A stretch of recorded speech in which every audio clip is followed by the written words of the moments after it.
Hello guys, welcome back to my channel OTT content reviews. ఇప్పుడు మనం మాట్లాడుకోబోయే series Kalvali records. ఈ టీవీ షో జియో సినిమాలో 8 ఎపిసోడ్స్తో ఆల్మోస్ట్ 4 అవర్స్ ఆఫ్ రన్ టైమ్తో స్ట్రీమ్ అవుతుంది.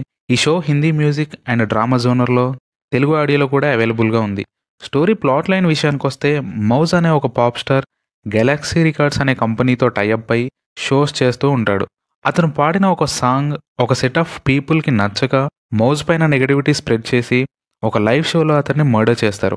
మౌజ్ చనిపోయాక తన మేనేజర్ అయిన రాఘవ, ఎవరైతే గెలాక్సీ రికార్డ్స్ సీఈఓ కొడుకు ఉన్నాడో, తన తండ్రి మీద మరియు గెలాక్సీ రికార్డ్స్ మీద మౌజ్ చావుకి ఎలా రివెంజ్ తీసుకున్నాడో అనేది స్టోరీ ప్లాట్ లైన్. కల్బలి రికార్డ్స్ కంపెనీని క్రియేట్ చేయాలన్న మౌజ్ కలని చివరికి నెరవేర్చారా లేదా అనేది మనం స్టోరీలో చూడొచ్చు.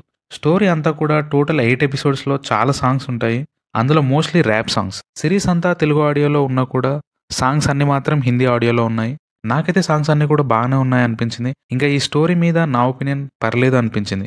ఒక రివెంజ్ డ్రామాలో ఉండే ఎగ్జైట్మెంట్ రివెంజ్ డ్రామా అంతగా వర్క్ అవ్వలేదు అనిపించింది. కొన్ని సీన్స్, సాంగ్స్, ఎమోషన్స్ వర్క్ అయ్యాయి. మోస్ట్ ఆఫ్ ది పార్ట్స్ ల్యాగ్గా ఉంది. యాక్టర్స్ పర్ఫార్మెన్సెస్ విషయానికి వస్తే మౌజ్ క్యారెక్టర్ చాలా బాగుంది అండ్ అందరూ యాక్టర్స్ వాళ్ళకున్న రోల్స్లో బాగా చేశారు. So that's it for Kalbali records. Slow phased dramas నచ్చే వాళ్ళు తప్పకుండా ట్రై చేయండి. Thanks for watching the video.